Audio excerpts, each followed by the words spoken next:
आज की मीटिंग जो रखे हैं अखिल भारतीय स्वर्णकार विकास परिषद के तरफ से, और हमारा जो मुख्य विषय है present scenario of the market and the business product after covid lockdown.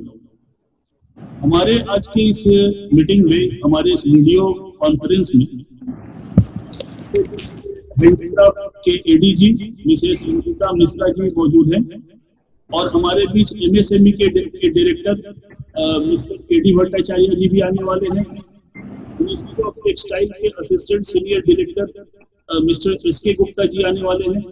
MSME के director deputy director Shri Devvrat Mitra ji आएंगे। इंडिया ट्रेड प्रमोशन ऑर्गेनाइजेशन के regional manager Mrs Romila Roy ji हैं, और विशेष आप सब लोगों का स्वागत है। इसके साथ ही साथ आज के हमारे जो कुछ पैनलिस्ट हैं उनका नाम 2 मिनट के लिए लेना चाहूंगा। हमारे बीच अखिल भारतीय स्वर्णकार विकास परिषद के वेस्ट बंगाल प्रेसिडेंट श्री साधन चंद्र सिंह जी हैं। अखिल भारतीय स्वर्णकार संघ के state general secretary Shri Khudiram खास हैं। बंगीय स्वर्ण शिल्पी समिति के सेक्रेटरी श्री दीपंकर सरकार जी हैं। James and jewellery manufacturer association के नेशनल सेक्रेटरी श्री ब्रिजेश कुंतिया जी हैं। इंडिया ज्वेलर्स फोरम के चेयरमैन और एडहॉक कमेटी के मेंबर डीजीसी के मेंबर श्री राजेश कुमार जी हैं पंजाब से। मध्य कोलकाता शिमला कांसीपाड़ा स्वर्ण शिल्पी समिति के ज्वाइंट सेक्रेटरी श्री राजेश कुमार। इसके साथ ही साथ हमारे बहुत सारे रिनाउंड संगठन के, स्वर्णकार संगठन के पदाधिकारी लोग और मेंबर लोग हमारे इस मीटिंग में मौजूद हैं। आज की मीटिंग के मॉडरेटर हैं श्री श्रवण सोनी जी, जो अखिल भारतीय स्वर्णकार विकास परिषद के वेस्ट बंगाल स्टेट सेक्रेटरी हैं, और आज की मीटिंग को होस्ट कर रहा हूं मैं, Umesh Kumar sir, GJ state president. मैं एक बात सिर्फ बताना चाहूंगा, हमारे बीच हमारे पैनलिस्ट के अलावा जितने भी हमारे बीच जो साथी मौजूद हैं हमारे इस मीटिंग में, आज अगर वो अपनी कुछ बात रखना चाहते हैं, अपना क्वेश्चन रखना चाहते हैं हमारे बीच मौजूद ऑफिशियल्स के सामने, तो वो अपनी बात को चैटिंग में डाल देंगे, अपना कुछ प्रश्न वो चैटिंग में डाल देंगे। पीछे अपने सॉर्ट आउट किए हुए क्वेश्चंस हैं वो हम इन लोगों के सामने रखेंगे और इनका सॉल्यूशन हम इनसे चाहेंगे। आपके क्वेश्चन समय के हिसाब से हम इन लोगों के सामने पुट करेंगे, क्योंकि जो भी लोग हमारे बीच मौजूद हैं ये व्यस्त हैं और इनका एक के बाद एक बैक टू बैक इनकी अपनी पड़ी हुई है, मीटिंग पड़ी हुई है। मैं 5 मिनट का समय लेते हुए मैडम आप सब लोगों से और हमारे तमाम जो गेस्ट मौजूद हैं सब लोगों का स्वागत करते हुए मैं आप लोगों से 5 मिनट की एक छोटी सी वक्तृता देना चाहूंगा। ये लॉकडाउन जो हमने अपने इस जीवन काल में देखा है, विश्वव्यापी ये जो महामारी हमने देखी है, ये हमारे जीवन का निसंदेह एक बहुत बड़ा अपने आप में एक अनुभव है। हमने अपने जीवन में बहुत सारी चीजें देखी, हमने मुद्राओं को बंद होते देखा है, हमने नोटबंदी देखी है, हमने सिर्फ साल नहीं हम सदी बदलते देखे हैं। 19वीं से 20वीं सदी में हम लोग आए, तो हम लोगों ने बहुत कुछ एक्सपीरियंस किया है। इस लॉकडाउन के बाद एक चीज को समझने की जरूरत है कि हमारा बिजनेस का मार्केट पोजीशन क्या होगा। हम लोग प्रोग्रेशन में जाएंगे, हमारा पोजीशन स्टैग्नेंट रहेगा, या हम रिसेशन में जाएंगे, या फिर हम डीप रिसेशन में जाएंगे।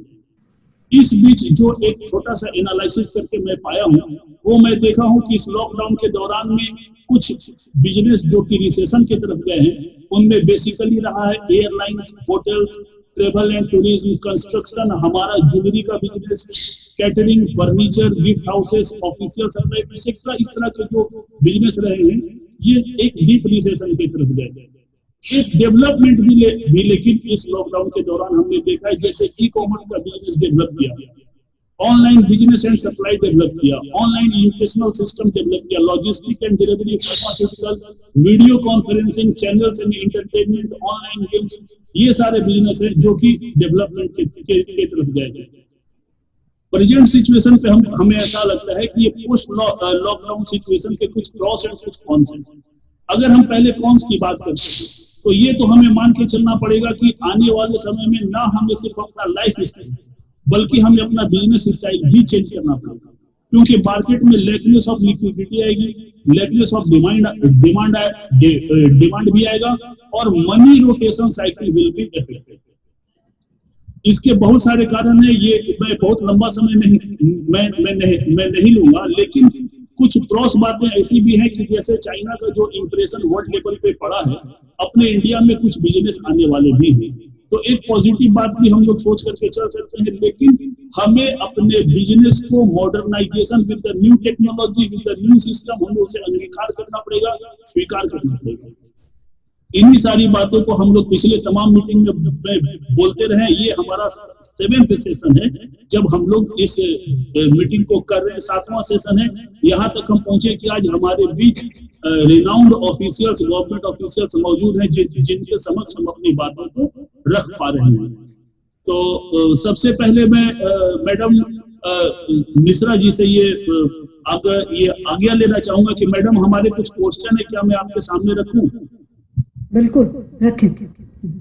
मैडम आप जरा हमें ये बताएं, हमारे लोगों को जो हमारे बीच मौजूद हैं, कि आपके डिपार्टमेंट से हमारे ज्वेलरी सेक्टर को किस तरह की बेनिफिट प्रोवाइड की जा सकती है, उस बेनिफिट को, उस सपोर्ट को, उस हेल्प को लेने के लिए हमारे ज्वेलर्स और कारीगर्स को कि क्या क्राइटेरिया होगी, उनको किस प्लेटफॉर्म पे, किस पेपर वर्क के साथ, किस डॉक्यूमेंट के साथ खड़ा होना पड़ेगा, और आपकी ये फैसिलिटी, आपका हेल्प हमारे ज्वेलर, हमारे कारीगर तक किस माध्यम से मिलेगा? क्या वो डायरेक्ट आपके डिपार्टमेंट में अप्लाई करेंगे या हमारे संगठन की तरफ से अप्लाई करेंगे?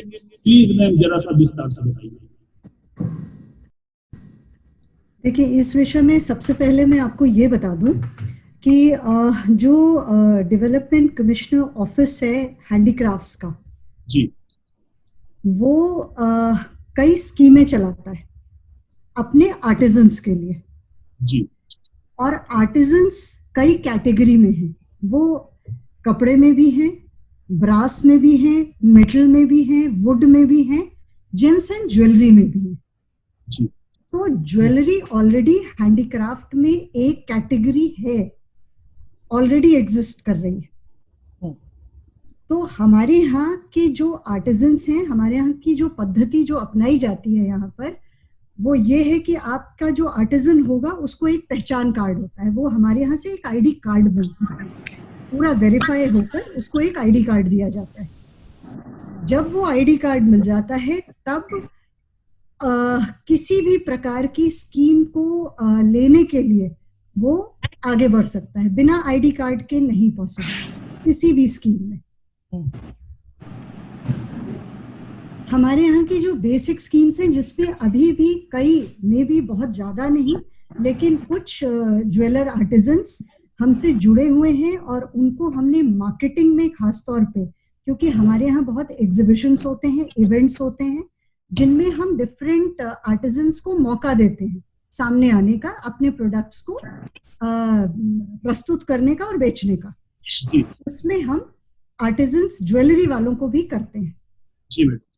ठीक है। दूसरा, जिनमें जो मैं देख पा रही हूँ, क्योंकि आर्टिजन्स ज्वेलरी की बात हो रही है, उसमें 2-3 इंटरवेंशन जो हमारी स्कीम से हम मदद कर सकते हैं। एक मार्केटिंग मैंने बता दिया, दूसरा डिजाइनर के थ्रू हम आपकी बहुत मदद कर सकते हैं। जो नई नई डिजाइन्स में इनोवेशन चाहिए होगा, उसमें हम डिजाइनर वर्कशॉप्स कराते हैं, हम डिजाइनर को आपके साथ लगाते भी हैं, ताकि आप आर्टिजन उसके अकॉर्डिंग, जो मार्केट में ट्रेंड है उसके अकॉर्डिंग अपना प्रोडक्ट डेवलप कर सके। इसमें मैडम मैं कुछ बोलना चाहता हूँ। मैं 1 मिनट में खत्म कर दूं, उसके बाद फिर आप अपने पॉइंट पे रखें। Okay madam. तीसरी चीज, हम कुछ ट्रेनिंग्स भी कराते हैं नए लोगों को सामने लाने के लिए, जो नया सीखना चाहते हैं उस क्षेत्र में या कुछ करना चाहते हैं। तो जो 2-3 स्कीम्स खास तौर पे हैं जिनमें कि जो ज्वेलरी आर्टिजन को भी फायदा मिल सकता है, ये 3 तो डायरेक्ट एकदम है। बाकी artisan can always come to this office, वो उसको डायरेक्ट ही बेनिफिट मिलता है। हम संगठन के द्वारा ना लेके आर्टिजन को डायरेक्टली करना चाहते हैं। संगठन इम्प्लीमेंटिंग एजेंसी हो सकता है जो कुछ मदद कराने में प्रपोजल दे अपना। ये हमारे यहाँ की मूलभूत जो स्कीम्स हैं उनके बारे में। अब आप अपने प्रश्न करें, आगे हम उसके अकॉर्डिंगली मैं ऐसे बताता हूँ मैडम कि देखिए, हमारे आपके यहाँ से एक तो मतलब क्या है कि बच्चों के ऊपर में शिक्षा के ऊपर में कुछ सहायता दी जाती थी, और कुछ मेडिक्लेम वगैरह दी जाती थी, वो अभी तक फिलहाल बंद है मैडम। अच्छा, सबसे बड़ी बात क्या है मैडम कि अभी तक जैसे हम लोग जो ज्वेलरी सेक्टर के जो कारीगर हैं या आपके मिनिस्ट्री में हम लोग जो भी आते हैं, ये क्या है, मैकेनिकल, टेक्निकल और केमिकल का काम करते हैं मैडम।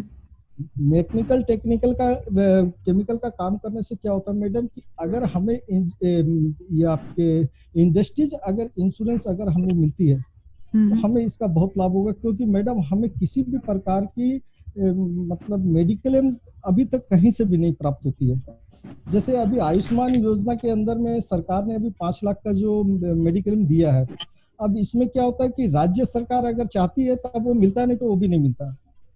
और शिक्षा के ऊपर में देखिए मैडम, जिस तरीके से हम लोग के जो ये शिल्पकारों की जो स्थिति है अभी, क्योंकि देखिए जो समाज के अंदर में नई टेक्नोलॉजी आई है, जब तक हम उसको निखारेंगे नहीं तब तक हम आगे नहीं बढ़ेंगे। अगर हम एक्सपोर्ट करने भी जाते हैं मैडम, तब भी हमें क्या होता है कि हमें टेक्नोलॉजी का सहारा लेना पड़ेगा।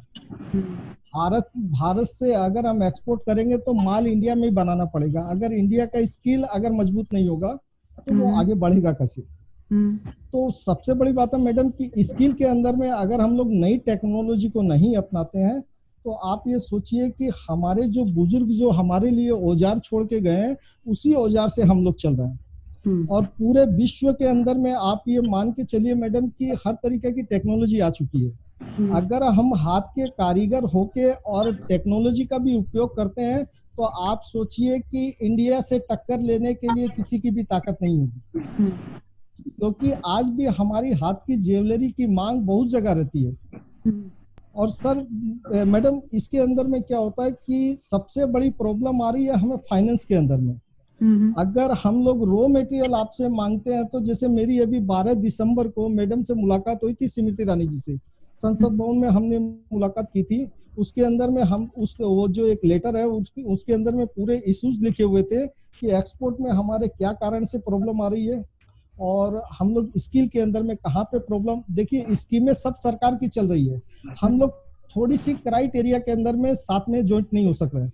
तो इसमें थोड़ा सा मैडम अगर आप सुधार करते हैं तो हमारे लिए बहुत बेनिफिट की चीज हो जाएगी। और ये जो छोटे जो स्किल के जो मतलब आप जो दुकानदार समझ लीजिए या छोटे जो व्यापारी है, ये एक्सपोर्ट करना चाहते हैं मैडम, और आपके यहाँ से भी ये सिस्टम है। जैसे आपने एक ऑनलाइन मतलब प्लेटफॉर्म भी रेडी कर रखा है जो आर्टिजन कार्ड के द्वारा ऑनलाइन मार्केटिंग भी हम लोग बिक्री कर सकते हैं, उसको थोड़ा सा इम्प्रूव कर ले मैडम।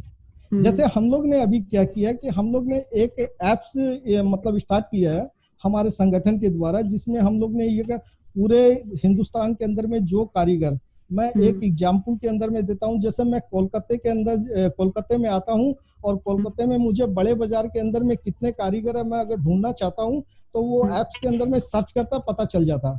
अच्छा, अब वो कौन सी गली के अंदर में कितने कारीगर बैठे हैं अगर मैं उस ऐप से द्वारा मतलब देखना चाहूंगा तो पता चल जाएगा कि इस 3 नंबर की गली के अंदर में 20 तो कारीगर है। अब आपको एक चेन जुड़वानी है, आप चेन जुड़वा लीजिए, एक आपको रिंग जुड़वानी है, आप एक रिंग बनवा सकते हैं। इस तरीके के हम लोग ने वो लॉन्च किया।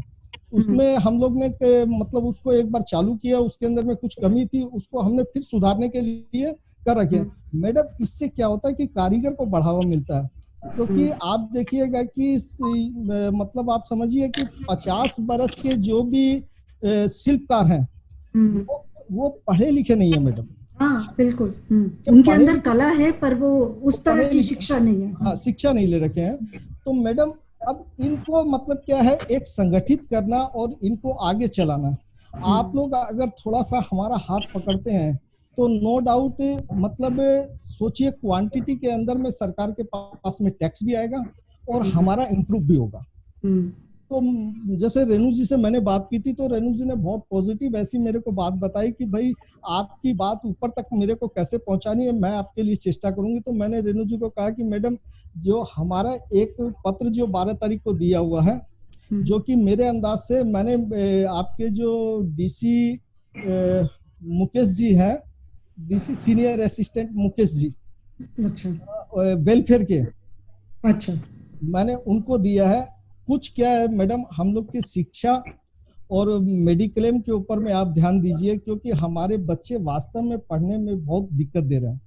इसके ऊपर में आप और कुछ मेडिक्लेम का आपके तरफ से हमें कुछ सहारा मिलना चाहिए, क्योंकि ये हमें कहीं से भी नहीं मिलता है। मैं देखूंगी, आपने जो पत्र दिया है मैं उसको दिखवाती हूँ क्या चीज है वो, ठीक है। लेकिन एक बात मैं आपको यहाँ पे स्पष्ट कर देती हूँ, पहले जो इंश्योरेंस की स्कीम्स चलती थी वो एक आम आदमी बीमा योजना चलती थी। हाँ मैडम। ठीक है, जिसके अंदर शिक्षा का भी पोर्शन होता था। हाँ मैडम। पर अब जब से जीवन ज्योति बीमा योजना और जीवन सुरक्षा बीमा योजना आ गई और आयुष्मान भारत आ गया, तो ये सारी जो है उसी के अंदर समाहित हो गई। मतलब अब वो अलग नहीं है, वो सब इनके अंदर आ गई। तो जो मेन चल रही है जो योजना है बीमा की, वो जीवन ज्योति और जीवन बीमा है। लेकिन जो आपने शिक्षा वाला पोर्शन बताया वो पॉइंट में एचआरडी तक जरूर पहुंचा दूंगी। आपका पत्र अगर होगा तो वो कैसे किया जा सकता है, क्योंकि शिक्षा होनी चाहिए, इसमें कोई डाउट नहीं है, और उसकी फंडिंग भी होनी चाहिए, पर वो हमारा ऑफिस में नहीं है फिलहाल। I have a reply for that. Sarwan जी, आप लोग जेमिन ज्वेलरी के अंडर भी आते हैं जो मिनिस्ट्री ऑफ कॉमर्स है, क्योंकि आप लोग बहुत छोटे कारीगर हैं, एसएमईज हैं, एमएसएमईज हैं, तो वो इंश्योरेंस जब आपका यहाँ पे कार्ड बन जाता है आर्टिजन्स का, हम आपकी वो इंश्योरेंस वहां से भी करा सकते हैं। रही बात आपकी पढ़ाई की, हम हर ज्वेलर्स से कोशिश कर रहे हैं कि as a social responsibility, jewellers ने आपके ही बदौलत इतना नाम और पैसा कमाया है, as their corporate social responsibility आपके बच्चों की एजुकेशन पे खर्च करे। हम इसको सारी रिस्पॉन्सिबिलिटी गवर्नमेंट पे नहीं छोड़ सकते, हमको इसको ट्रिपल टी पैटर्न बनाना पड़ेगा, जहां हम लोगों की क्या रिस्पॉन्सिबिलिटी है और हमें गवर्नमेंट से जो चाहिए, फाइनेंस चाहिए कुछ लेवल तक, हमें कुछ अपग्रेडेशन चाहिए, वो सब हमें गवर्नमेंट से मिल सकती है। हमें एक जगह चाहिए जहां हम सब लोग इकट्ठे होके अच्छे से काम कर सकते हैं, वो सब आप गवर्नमेंट से ले सकते हैं। मार्केटिंग सपोर्ट, जैसे अभी मैडम ने आपको बताया कि आपको वो एग्जीबिशन करा सकते हैं, तो आप उनसे बड़ी चीज मांगे, ये छोटी छोटी चीज हम आपकी करवा रहे हैं और करवा भी देंगे। अच्छा, इसमें मैडम मैं एक बात और बताता हूँ, मिनिस्ट्री ऑफ टेक्सटाइल से हमें मुद्रा लोन के अंदर में मतलब लोन दिया जाता है। इसके अंदर में सबसे बड़ी प्रॉब्लम क्या है मैडम कि जो 50 लाख रुपए अगर कोई लोन लेता है तो उसको जितने कागज सबमिट करने पड़ते हैं। आज अगर हम मुद्रा योजना के अंदर में सपोज कीजिए कि हम लोग 50 ग्राम गोल्ड लेते हैं, मान लीजिए करीब 2 से 2.5 लाख रुपए के आसपास का होता है। एक कारीगर अगर अपना मेटल लगा के अगर काम करना चाहे तो अब मैडम उसको भी उतने ही कागज पत्र देने पड़ते, 50 लाख को देने पड़ते हैं। अगर हमारे पास में उतने कागज अवेलेबल होते हैं मैडम, तो फिर हमें 2 लाख के 50 लाख चाहिए। मगर हमारे मतलब कम कागजों के अंदर में हमें छोटा लोन दिया जाए, इसके ऊपर में आप कुछ कदम बढ़ाइए मैडम, क्योंकि बैंकों द्वारा ये बहुत बड़ी प्रॉब्लम होती है कि ज्वेलरी के अंदर में हमसे कागज इतने मांगे जाते हैं जो हम लोग दे नहीं सकते हैं, क्योंकि इसके अंदर में आज जितने मान लीजिए 50 लाख के जो लोन लेने वाले जो जितने कागज सबमिट कर रहे हैं, दुकान वाला तो इतना कर नहीं सकता। हमें ये ज्वेलरी सेक्टर के अंदर में कुछ लोन के अंदर में हमारा कुछ प्रोसेस है तो जो थोड़ा सा छोटा कीजिए, थोड़ा इजी कीजिए, जिससे क्या है कि हम लोग एक बेहतर तरीके से एक रास्ता निकाल सके अपने रोजगार के लिए। और मैडम असल में क्या होता है कि हम लोग वो चीज नहीं मांग रहे हैं कि सरकार को नए तरीके से सिस्टम में लाना पड़ेगा। हम लोग वही मान रहे हैं कि सरकार ने जो सिस्टम में जो मेडिक्लेम दिया है, या सपोज कीजिए जो मतलब बच्चों के एजुकेशन के ऊपर में जो छूट दी है, या बच्चों के मतलब बड़ी एजुकेशन के अंदर में जो छूट दी है, हम लोग उसके अंदर में हम लोग को भी सम्मिलित किया जाए मैडम। जैसे मैं एक उदाहरण के तौर पे देता हूँ, BIS जो होते हैं हॉलमार्किंग वाले, हमारे दादा हमारे पिता सभी इस लाइन में हैं, मगर आज मैडम अगर हम हॉलमार्किंग कराने जाते हैं तो हमें वो हॉलमार्किंग की राइट नहीं है। हमारा पूरा वंश इसके अंदर में लग रखा है। अगर आप मेरे से एक रिंग कराती है और आप मेरे को कहते हैं कि सोनी जी आप इसको हॉलमार्किंग करा के दीजिए, तो सरकार मेरे को राइट नहीं दे रही। तो ये हमारे साथ बेइंसाफी नहीं है क्या मैडम? इसके लिए हम लोग बोले नहीं क्या? एक ये आर्टिजन कार्ड अगर मैंडेटरी कर देती है तो इससे हम कई तरीके के लाभ ले सकते हैं और सरकार को उसका फायदा दे सकते हैं। अगर आप जिसमें क्या होता है मैडम कि अगर ज्वेलरी सेक्टर के जो जितने भी शिल्पकार हैं ये कंपलसरी हो जाते हैं कि भाई आप अगर व्यापार करोगे तो आर्टिजन कार्ड कंपलसरी है। जैसे सन 62 के अंदर में हम लोग 62 में जब गोल्ड कंट्रोल लगा था उस टाइम पे हमें गोल्ड ज्वेलरों को एक गोल्ड स्मिथ का लाइसेंस दिया जाता था। आज जीएसटी लगने से मैडम एक क्राइटेरिया वो कि वही आगे जो एक गोल्ड कंट्रोल की होती है, अगर हमारी एकदम कंपलसरी कर दे कि भाई आपको आर्टिजन कार्ड कंपलसरी है तो हम सरकार के भी बहुत फायदे में रहेंगे, सरकार को भी हम बहुत फायदा दे सकेंगे और हमारे लिए भी बचत के बहुत रास्ते होंगे। आप सोचिए क्वांटिटी में टैक्स आएगा मैडम अगर हमें छोटे छोटे दुकानदारों को अगर शिल्पकारों को थोड़ा सा आप बढ़ावा देते थे। ये बहुत जरूरी है। आप सोचिए मतलब बरसों हमने खपा दिया और हमें मतलब हॉलमार्किंग की राइट नहीं है। मैं 2 मिनट के लिए बोलना चाहूंगा श्रवण जी आपको। हमारे बीच स्टेट प्रमोशनल ऑर्गेनाइजेशन की रीजनल मैनेजर मिसेस रूबिला रॉय जी मौजूद हो चुकी है। मैडम नमस्ते मैडम। नमस्ते नमस्ते मैडम नमस्ते मैम। नमस्ते मैं आप शायद आपने थोड़ी देर हमारी बात सुनी भी है। जी जी जी मैम हमारी बातों को थोड़ा सा सुनिएगा और फिर हम लोग अपनी बातों में हम लोग मुद्दे पे। श्रवण जी मिश्रा मैम से मैं एक बात पूछना चाहूंगा। मैम हाँ बताएं। मैम आपने अपने पहले वक्तव्य में कहा तीन बातें आपने बताई, ID card and designing of the jewellery. जरा से डिजाइनिंग ऑफ ज्वेलरी में और ट्रेनिंग में आपका ऑर्गेनाइजेशन हमें कैसे हेल्प कर सकता है, प्लीज इसके बारे में बताएं। मैंने आपको ये बताया कि हमारे डिपार्टमेंट जो है कई स्कीम्स चलाता है जिसमें कि एक मार्केटिंग की स्कीम होती है, एक डिजाइन वर्कशॉप होती है जिसमें हम डिजाइनर्स को आपके साथ लगा सकते हैं डिजाइनिंग में हेल्प के लिए, और तीसरा ट्रेनिंग होती है जिसमें कि आपको मतलब किस तरह से काम करना है, जो स्किल है काम करने की, वो शॉर्ट टर्म सॉफ्ट ट्रेनिंग भी होती है, टेक्निकल ट्रेनिंग भी होती है। उसमें वो अलग अलग स्कीम्स है जिसके अंतर्गत आपको मदद दी जा सकती है। जी मैम थैंक यू। तो मैं बोला था मैम कि ये कि आप लोग कोई वर्कशॉप वगैरह और ऑर्गेनाइज कोई अगर हमारा ज्वेलर या कारीगर ये ट्रेनिंग लेना चाहे तो उसे कैसे मतलब वो क्या कोई संगठन कोई भी इम्प्लीमेंटिंग एजेंसी या जो करना चाहता है, क्योंकि उसमें एक समूह चाहिए, कम से कम 20 लोग चाहिए या जितने लोग चाहिए, उसका प्रपोजल बनाकर हमें देता है तो उसके द्वारा तब हम उसको सैंक्शन करते हैं। जैसे मैम एक मिनट सर मुझे एक चीज और जानना था मैम, जैसे कि हम बाकी डिटेल वगैरह जानने के लिए आप अपने किसी को यहाँ पर भेज देंगे तो या आप स्वयं आ जाएंगे तो आपको स्कीम्स के बारे में पूरी जानकारी हो जाएगी, क्या कागजात चाहिए होते हैं और क्या चीजें चाहिए होती हैं। पर आईडी पहचान कार्ड आवश्यक है।